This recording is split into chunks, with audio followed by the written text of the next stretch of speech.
Celebrity makeup ആർട്ടിസ്റ്റായ Jaanmoni പ്രധാനമന്ത്രി ശ്രീ നരേന്ദ്രമോദിയുടെ പിതൃത്വത്തെ കുറിച്ച് പറഞ്ഞ പരാമർശം വളരെ മോശമായിപ്പോയി. അന്തരിച്ചുപോയ അദ്ദേഹത്തിൻ്റെ അമ്മയുടെ ചാസ്റ്റിറ്റിയെ ചോദ്യം ചെയ്യുന്ന രീതിയിലുള്ള പരാമർശമായിപ്പോയി. അത് നമുക്ക് രാഷ്ട്രീയപരമായ വിയോജിപ്പുകളുണ്ടാവും. നാം സ്വാഭാവികമായും അതിനെതിരെ നിലപാടുകളൊക്കെ എടുക്കുകയും ചെയ്യും. നമുക്ക് കൃത്യമായിട്ട് രാഷ്ട്രീയപരമായി വിമർശിക്കാൻ കഴിയാതെ വരുമ്പോഴാണ് ഈ അണ്ടംതെറിക്ക് മുണ്ടംതെറി എന്ന അവസ്ഥ നിലപാട് നമ്മൾ എടുക്കുന്നത്. രാഷ്ട്രീയപരമായി യാതൊരു ബന്ധവുമില്ലാത്ത കാര്യങ്ങൾ പറഞ്ഞ് ഒരാളെ വ്യക്തിഹത്യ ചെയ്യുന്ന രീതി ഒട്ടും ശരിയല്ല.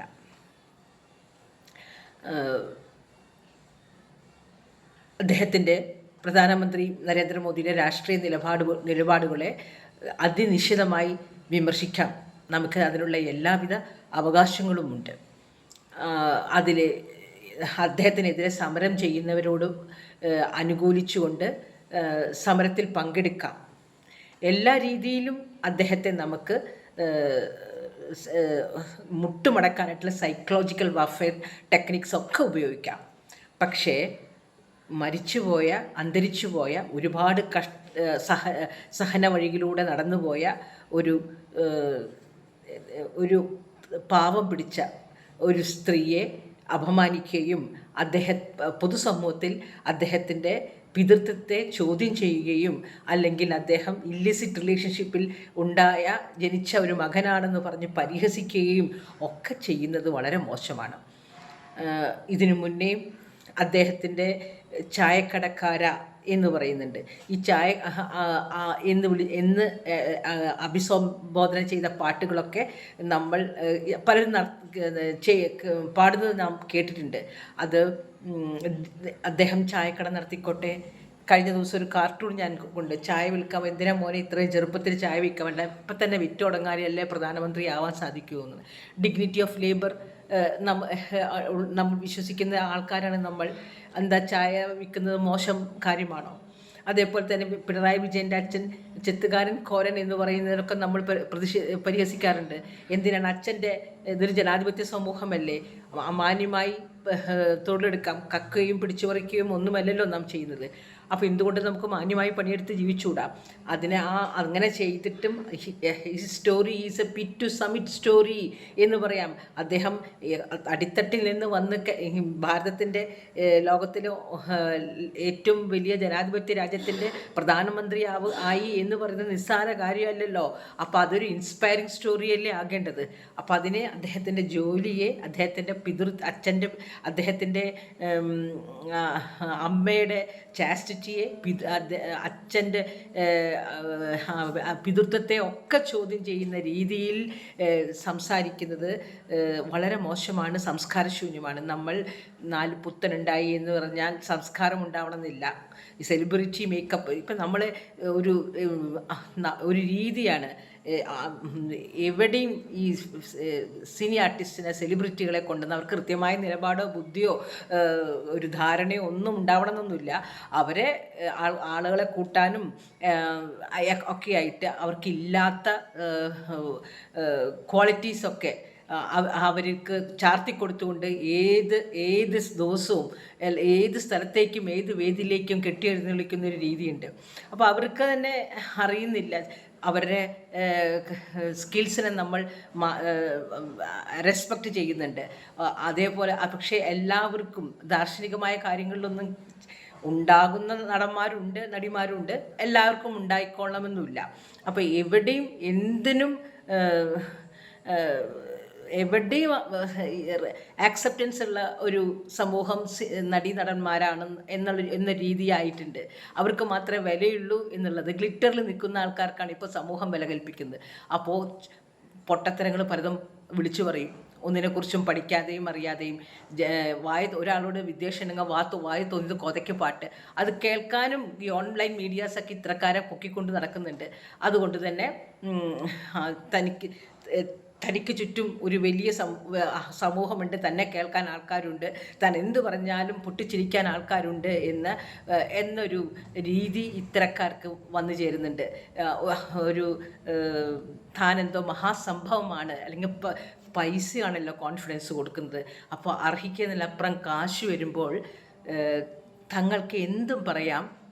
ഒന്നും ലീഗൽ ലിറ്ററസി ഇല്ല, മറ്റ് സാംസ്കാരിക അവബോധമില്ല, രാഷ്ട്രീയ അവബോധമില്ല, എന്തും പറയാം, അത് ആൾക്കാർ കേട്ടിരുന്നോളും എന്നുള്ള ഒരു മനോനില കൈവരുന്നുണ്ട്. അറിവില്ലായ്മ കൊണ്ടാണ് അത് വരുന്നത്. അപ്പോൾ തിരുത്തപ്പെടേണ്ടതാണ് സമൂഹം തന്നെ ചില മാനദണ്ഡങ്ങൾ വെക്കേണ്ടതുണ്ട്. ആരെയൊക്കെ ഏതൊക്കെ സ്ഥലങ്ങളിൽ വിളിക്കണമെന്നുള്ളത്. ഇത് ഏത് അണ്ടനി അടകോടനെയും ആയാലും വേണ്ടില്ല, ഗ്ലിറ്ററിൽ നിൽക്കുന്ന ആൾക്കാരെ കൊണ്ടുവന്ന് വിളിച്ചു കയറ്റുക. അവരിൽ നിന്നൊന്നും നമുക്ക് കേൾക്കാനുണ്ടാവില്ല, പഠിക്കാനുണ്ടാവില്ല, ഒന്നും ഉണ്ടാവില്ല. പക്ഷെ അത്തരക്കാരെ ഗ്ലിറ്റർ കണ്ട് വിളിച്ചു കൂട്ടുന്ന ഒരു സ്വഭാവം സമൂഹത്തിന് ഇപ്പം ഉണ്ട്. പണ്ടൊക്കെ തന്നെ ഈ ദൂരദർശനിലൊക്കെ അല്ലെങ്കിൽ ഏഷ്യാനെറ്റിലാവട്ടെ വളരെ അപൂർവമായിട്ടാണ് ഒരു സിനിമാ നടിമാരെയൊക്കെ ഒരു ഇൻ്റർവ്യൂവിന് വിളിക്കാറുള്ളൂ, വളരെ അപൂർവമായിട്ട്. ഇത് ഏതിനും ഈ സിനിമാ നടിമാരെയും കൊണ്ടെന്ന് വെച്ചാൽ അവർ വിചാരിച്ചിരിക്കുന്നു അവരെന്തോ മഹാസംഭവമാണ്. അപ്പോൾ ഈ സിനിമാ നടിമാരെയും അടുത്ത് നിൽക്കുന്ന ആൾക്കാർ, മേക്കപ്പ് ആർട്ടിസ്റ്റുകളാണ് ഇപ്പോൾ ഏറ്റവും, അവരും കരുതുന്നുണ്ട് ഞങ്ങൾ നടന്മാരുടെ അടുത്തല്ല നിൽക്കുന്നത്, ഞങ്ങൾ മഹാസംഭവമാണെന്ന്. അതുകൊണ്ടാണ് ജാൻമണി പൊട്ടത്തരം വിളിച്ചു പറഞ്ഞു, ഔട്ട് ഓഫ് അവർ ഇന്നസെൻസ്. അത് പറഞ്ഞാൽ അതിൻ്റെ കോൺസിക്വൻസസ്, പരിണിതഫലങ്ങൾ എന്താണെന്ന് അറിയാതെ വെറുതെ വായത്തോന്നിയത് കോതയ്ക്ക് പാട്ട് എന്ന രീതിയിൽ വിളിച്ചു പറഞ്ഞത് പൊല്ലാപ്പായി മാറിപ്പോൾ. ഒരിക്കലും നമുക്ക് പൊളിറ്റിക്കൽ കറക്റ്റ്നസ് വേണമല്ലോ. നമുക്കൊരാളെ വിമർശിക്കുമ്പോൾ അവരെ വൈയക്തികമായിട്ട് വിമർശിക്കേണ്ട ആവശ്യമില്ല. അവരുടെ നമ്മുടെ ടാർഗറ്റ് എന്തായിരിക്കണം? അവരുടെ ആ ചെയ്തികളോടായിരിക്കണം. അതല്ലാതെ അവർ ജീവിച്ച പശ്ചാത്തലം, ജനിച്ച പശ്ചാത്തലം, ഒരു അമ്മയുടെ പശ്ചാത്തലം ഒന്നും ആയിരിക്കരുത്. അതൊന്നും ഒരു ഇഗാലിറ്റേറിയൻ സമൂഹത്തിന് ചേർന്നതല്ല. അത് പറഞ്ഞാൽ ആളുകൾ ചിരിച്ച് കൈയടിച്ച് പാസ്സാക്കും എന്ന് പറഞ്ഞിട്ടാണ് ഇത്രയും മീനായിട്ടുള്ളൊരു തമാശ ഭരിതം ജാൻമണി പറഞ്ഞത്. അവർ ട്രാൻസ്ജെൻഡർ ലേഡിയാണ് അവർ. അപ്പോൾ അത് എത്ര മോശമായിട്ടൊരു പരാമർശമാണ് ഒരാളെക്കുറിച്ച്. അദ്ദേഹത്തിൻ്റെ ചെയ്തികളെയൊന്നും നാം ന്യായീകരിക്കുന്നില്ല മുഴുവനും. പക്ഷെ അദ്ദേഹം ഒരു പ്രധാനമന്ത്രിയാകുന്നവരെ ഇത്തരം അപകർഷതാബോധമൊക്കെ അദ്ദേഹത്തിൻ്റെ മനസ്സിലുണ്ടായിട്ടുണ്ടാവും. അമ്മ വീട് വീടാന്തരം പണിയെടുത്തിട്ട് മക്കളെ വളർത്തിയെന്ന് കഷ്ടപ്പാട് ഈ കാശുകാരുടെ മുന്നിലൊക്കെ അദ്ദേഹം ഓച്ചാനിച്ച് നിന്നിട്ടുണ്ടാവും. അദ്ദേഹം കടന്നു വന്ന വഴികൾ വളരെ ഹാർഡ് തന്നെ ആയിരിക്കും. ആ അപകർഷതാബോധം അദ്ദേഹത്തിൻ്റെ ഫൈറ്റ് എക്സ്റ്റേണൽ എലമെൻറ്റ്സ് ആയിട്ടുള്ള, അല്ലെങ്കിൽ എക്സ്റ്റേണൽ പുറമേയുള്ള വാധാനത്തോട് പൊരുതിനേക്കാൾ കൂടുതൽ അദ്ദേഹത്തിൻ്റെ ഉള്ളിൽ തന്നെ ഒരു വലിയൊരു ഫൈറ്റ് നടത്തിയിട്ടായിരിക്കണം ഇങ്ങോട്ട് കയറി വന്നിരിക്കുക. കാരണം മനസ്സിൻ്റെ ഉള്ളിലെ അപകർഷതാബോധങ്ങളെയും ഭയങ്ങളെയും ആയിട്ടുള്ളൊരു നിരന്തരമായ സമരമുണ്ട്. ആ സമരത്തെ മറികടന്നാൽ മാത്രമേ പുറത്തു നിന്നിട്ടുള്ള സമരത്തെ നമുക്ക് അഭിമുഖീകരിക്കാൻ പറ്റുള്ളൂ. അപ്പോൾ അത്രയും വലിയ സമരങ്ങൾ താണ്ടി വന്ന ഒരു വ്യക്തിയാണ്. അത് അദ്ദേഹത്തിൻ്റെ 90 വയസ്സായ അമ്മ മരിക്കുകയും ചെയ്തിട്ടുണ്ട്. ആ പാവപ്പെട്ട സ്ത്രീയെ ഇത്രയും മോശമായി അപമാനിക്കേണ്ടിയിരുന്നില്ല. പിന്നെ ജാൻമണി പറയുന്ന പോലെ നാമൊക്കെ ആരുടെയൊക്കെ മക്കളാണ്, നമ്മുടെയൊക്കെ പിതാക്കന്മാർ ആരാണെന്നുള്ളതൊന്നും നമുക്ക് അമ്മ പറയുന്നതല്ലേ അറിയുന്നു. ജാൻമണിയുടെ അമ്മ പറയുന്നതാണ് ജാൻമണിയുടെ പിതാവ്. അത് ജാൻമണിയുടെ അമ്മ പറയുന്നത് കൊണ്ട് മാത്രം ഇപ്പോഴാണ് നമുക്ക് അതിനുള്ള ശാസ്ത്രീയ പരിശോധനകളൊക്കെ ഇപ്പോഴാണ് ഈ 20-ാം നൂറ്റാണ്ടിൻ്റെ അവസാനവും 21-ാം നൂറ്റാണ്ടിൻ്റെ ആദ്യമൊക്കെ ആയപ്പോഴാണ് അതൊക്കെ നമുക്ക് ലഭ്യമായത്. അല്ലെങ്കിൽ അമ്മ പറയുന്നതാണ് നമ്മുടെ പിതാവ്. അപ്പോൾ അത് പോട്ടെ, ഇത് അച്ഛൻ മരിച്ച് 3 വർഷത്തിന് ശേഷമാണ് മകനുണ്ടായി എന്നൊക്കെ പറയുമ്പോൾ അവരുടെ സഹോദരങ്ങൾക്കും ആ മരിച്ചുപോയ അമ്മയോടും എത്ര അനാദരവാണ് കാണിച്ചിട്ടുണ്ടാവുക. ജാൻമണി എന്ന വ്യക്തി മാനവികത ഒരു അംശമുണ്ടെങ്കിൽ അത്രയും വലിയൊരു ക്രൂരമായ തമാശ പറഞ്ഞ് പൊട്ടിച്ചിരിക്കരുതായിരുന്നു. അത് ഇനി കുട്ടികൾ ഉണ്ടാവുകയാണ്. പിതാവ് ആരാണെന്ന് അറിഞ്ഞിട്ടല്ലല്ലോ കുട്ടികളുണ്ട്. അവരുടെ ഭൂമിയിൽ വന്നു കഴിഞ്ഞ് ഈ ഇല്ലിസിറ്റ് റിലേഷൻഷിപ്പിൽ ജനിച്ച മക്കളോടൊക്കെ വളരെ മോശമായിട്ട് ആണ് ആളുകൾ കാണുന്നതും. പണ്ട് പ്രത്യേകിച്ചും വളരെ ഡെമോക്രാറ്റിക് സൊസൈറ്റിയിൽ നിന്ന് ഒരു ഭൂമിയിലേക്ക് വന്ന ഒരു വ്യക്തിയെ ഹിസ് ഓൺ പേഴ്സണായിട്ട്, ആ വ്യക്തിയായിട്ട് കാണാൻ നമ്മൾ പഠിപ്പിക്കും. നമ്മൾ ജനാധിപത്യപരമായ അവകാശങ്ങൾക്ക് വേണ്ടിയാണ് സമരം ചെയ്യുന്നത്. ഇതും ആ ജനാധിപത്യപരമായ അവകാശത്തിൽപ്പെടും. ഒരു അച്ഛനില്ലാതാവുന്നില്ല.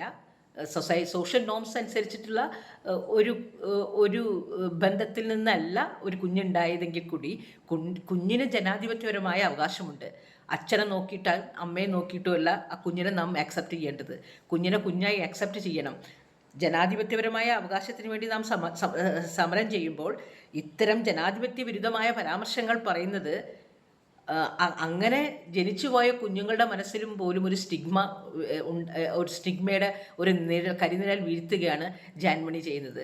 സെലിബ്രിറ്റി എന്ന് പറയുമ്പോൾ അവരുടെ വാക്ക് കേൾക്കാൻ, അവർക്ക് വിവരമില്ലെങ്കിലും അവരുടെ വാക്കുകൾ കേൾക്കാൻ ആൾക്കാരുണ്ടാവും. അതുകൊണ്ട് പഠിച്ച് കാര്യങ്ങൾ പറയേണ്ടതാണ്.